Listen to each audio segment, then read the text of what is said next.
Okay, I just wanted to finish up the notes. There's only a few slides left, so that's why I put them all in here. One less assignment for you, right? All right, so extracellular components that help connect between the cells, help coordinate its movements. Most of the time, cells make stuff. They synthesize and they secrete materials, and then they take it to the plasma membrane and it sends it out. It could be energy, ATP. It could be glucose, glycogen.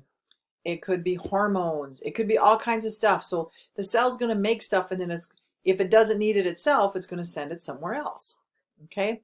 So we have these extracellular structures, and their job is to help move these things around, get them to the places where they're supposed to go. All right? So that's, and that's involved in that structure, that cytoskeleton. Okay? All right, so one other thing we need to talk about is cell walls of plants. Now, we don't, animals don't have cell walls. We don't need them. Cell walls are on the outside of the plasma membrane. So the plasma membrane is here, and then it's another layer on top of that. And what it does is it gives it structure, okay? Again, if you look at plant cells, you'll notice that they're stacked right together, kind of like bricks. They have to be. That gives them their structure so they can stand up, okay? Animal cells don't need that because we got bones. We have, or if we're a bug, we have an exoskeleton, but we have a skeleton that provides that for us. Plants don't have that, so they have this extra structure called the cell wall. Okay, prokaryotes, the little small ones, some bacteria have cell walls. It depends on fungus. Fungus are like mushrooms or brachyfungi and all that stuff. They have cell walls. Okay, so there are some small eukaryotes, true cells that have cell walls. In general, it's a plant thing, okay? But there are exceptions. And again, the cell walls to provide protection, to help maintain its shape, and to help so that it doesn't take in too much water. There's like a layer of waterproofing in there so that the plants don't take in too much. Because if they take in too much, it gets inside the cell, and if the vacuole can't get rid of it, it's going to explode. Okay? So plant cells, it's made out of cellulose fiber. Okay, it's when we talked about biomolecules, we said we have plants store their glucose as starch. We store our glucose as glycogen. Plants also make up these big molecules of glucose and a cellulose, and it has no nutritional value. But it's the stuff that you're supposed to get in your diet, your fiber content, and you'll see it listed on foods, the fiber content. That comes from the cell walls, and again, it's a fibrous material. It's there just to help provide structure, and for us, it helps keep our digestive system moving along. Okay, they have multiple layers, these cell walls. There's a primary cell wall, which is kind of thin and flexible, and then they have a middle layer, a thin layer between the primary walls. That's called the middle lamella. And then they have a secondary cell wall, and secondary is added as they grow. So if you have a new plant, it's not going to have a secondary cell wall. It's added as it grows. And if it's like you're talking about plants, you have perennials, you have annuals and all that. If they only grow for 1 year, they're not going to have a secondary. But if you have the ones that come up every year, they're going to have the secondary cell walls. So not all of them have that. Okay.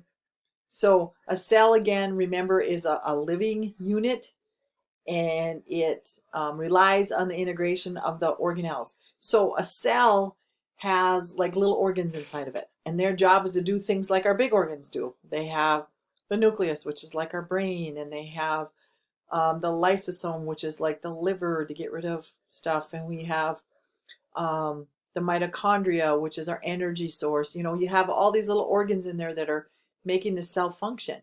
Okay.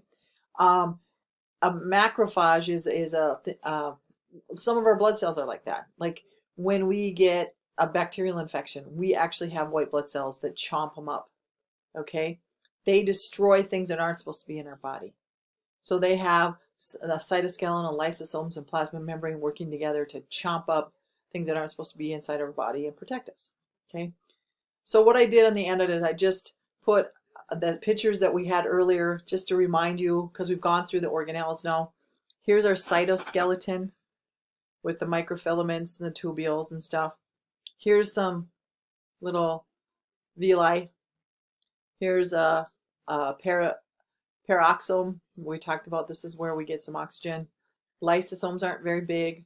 Mitochondria, said, remember they had a smooth out layer and a folded inner layer. This is where the cristae are, the folds, and that's where it leaves more room so you can do more reactions. Here's our endoplasmic reticulum.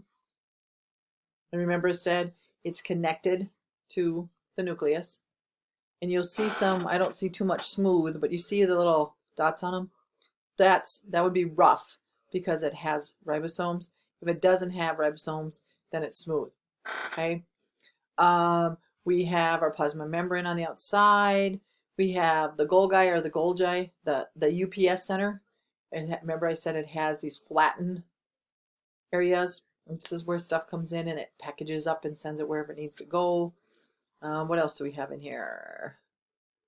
The central, here's a tail, flagella, which most of our cells don't have, but some do. And then, of course, the big old nucleus.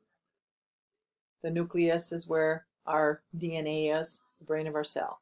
So there's some of the parts. And then for the animal cell, then we have our chloroplasts. And there's those stacks I was talking about. Okay. Here's the cell wall. Okay. So the plant cell has more parts actually to it than an animal cell. They're going to have the chloroplast. They're going to have the cell wall, whereas the animal cells don't have that. But plant cells have the other stuff. You know, they have the nucleus, the Golgi apparatus, they have the ER. Here's a big vacuole. See, animal cells don't have big vacuoles like this because we don't produce food, so we don't have that, place to store it. But they have the microfilaments and the tubules, all that stuff, is all there. They just have a cell wall and chloroplasts. So they have extra stuff because they actually do extra work. Okay. So again, we're done with cells now. We'll start on another chapter after we're done. But cells is really important in biology. It's what makes up all living things.